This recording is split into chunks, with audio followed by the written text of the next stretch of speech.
Potsdam let me know that the hockey game will be on the 1st of March, so we have plenty of time to try to find people to attend, Daniel informs me as we wait for detention to begin that Saturday morning. We made a deal that tickets will only be $5 each as long as we pay a month in advance, but if we don't give her the money by the 1st of February, she'll cancel the trip. If we survive that long, I mutter under my breath. I'm about to say more when I see the door to the detention room open and I quickly shut my mouth. Hieronymous sighs as he enters the room. Once again, you insist on disrupting my weekend with your childish antics. But with Tori here, what else do you have to do? Donald asks, and I slap his arm. Violence will solve nothing, Tori, Hieronymous scolds without any malice in his voice. Perhaps it does not occur to you, Mr. Danson, but some of us have better things to do with our time than sit here and supervise you. Donald just shrugs and grins. I do not intend to spend my day staring over your shoulders, Hieronymous snaps. Next door, I will be conducting delicate magical experiments with a denizen of the otherworld. It will be carefully bound and warded, but those wards protect me and me alone. If you... Yes, Mr. Callister? Daniel's mouth moves up and down a few times of its own accord, and he seems totally at a loss for what to say. You aren't going to supervise us? He asks at last. I believe I just said that, he replies, but then again, you have already demonstrated that you are a slow learner. Let me make matters clear. If any of you cross the wards in an attempt to disturb me, you will die a slow and agonizing death, and then my schedule will no longer be interrupted by your nonsense. I can't tell if he's joking just to scare the rest of them or not, but if he was telling the truth, I could only hope he would lock the door this time so he wouldn't end up being married to anyone else. And not get himself blown up. I couldn't forget about the time he had done that either. So, what do you want us to do for our detention then? Daniel asks. I don't care, Hieronymous responds. Sit here. Read a book. Don't cause trouble. Don't leave the room until your time here is done. He glares at us for one final time before he turns around and goes, his cape snapping behind him. So, Luke says after a moment, should we spy on what he's doing? No, Daniel responds immediately. No way, Donald agrees, and the fact that Donald was agreeing to this meant that he had at least somewhat learned his lesson. Come on, Luke asks. You're not at least a little bit curious? Curious why Professor Grabiner would be working with otherworld creatures, Daniel mutters so that only I can hear him. Wonders never cease, I mutter back as I turn back to address the group. Anyway, if he's telling the truth, which he isn't, and you get caught spying on him, something humiliating is going to happen. It's probably just better we sit here and wait it out.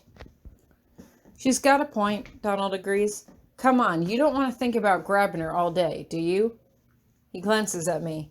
Well, let's search through the cabinets to see if there's any interesting stuff in here, I offer, which seems to attract their attention.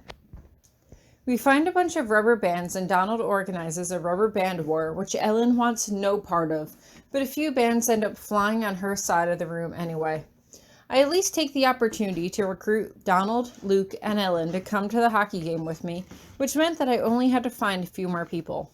Virginia would definitely come, and hopefully Minnie and Jacob, and Luke's brother Logan, and that would get us enough people to go.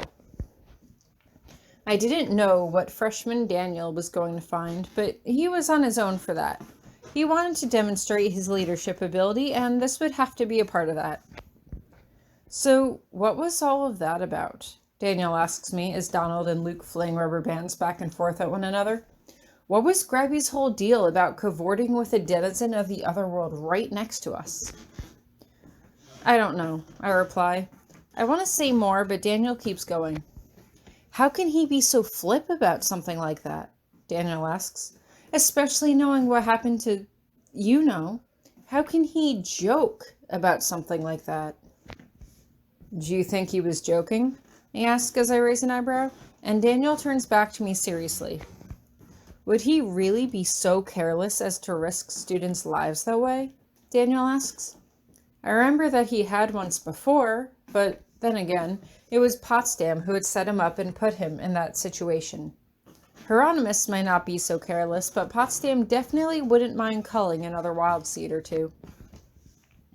It's a bad joke, I say, but I still can't ignore the rotten feeling in my stomach all the same. He knows that we all know what happened. I don't know. We know how he feels about the other world, and okay, maybe enough time has passed that he's coming around, but I can't believe that he would be so reckless to do something like that so close to other students. Unless he really does want us to die, Daniel says as a haunted look comes over his face. I mean, I've heard Grabiner was cruel, but I didn't think... Don't be stupid, I reply curtly, mostly because I literally can't stand to hear what else he has to say. No, Grabiner isn't dumb enough to risk someone's life. At least, not a second time, Donald reminds me, and we both turn to look at him. I hadn't realized that everyone in the room had stopped to listen to our conversation. Sorry, my bad.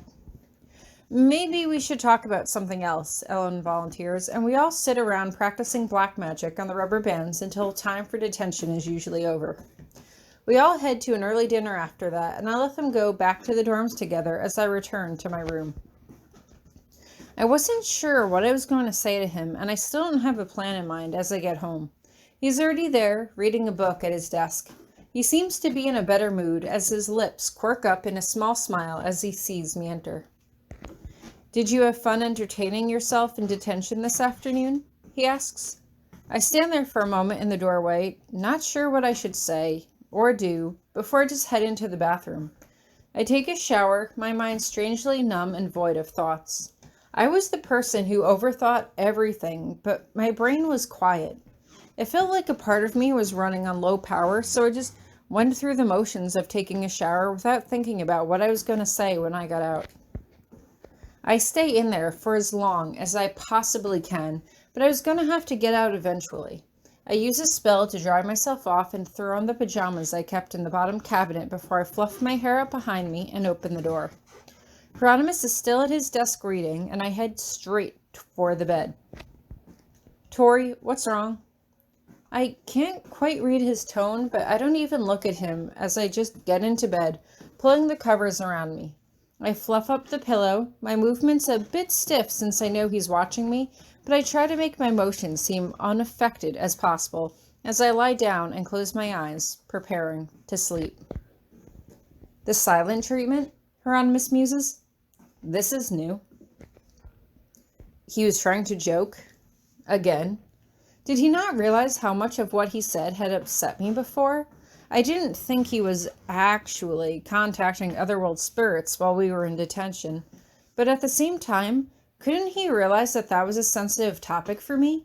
Sure, that's what led to our marriage, but if he was as absolutely callous as he was rumored to be, he could have just let me die. He didn't have to go ahead and marry me.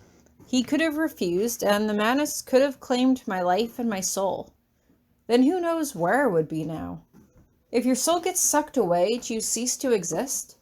I never really thought too much about the possibility of an afterlife, but if there is some sort of heaven, do you still get to go if you don't have a soul?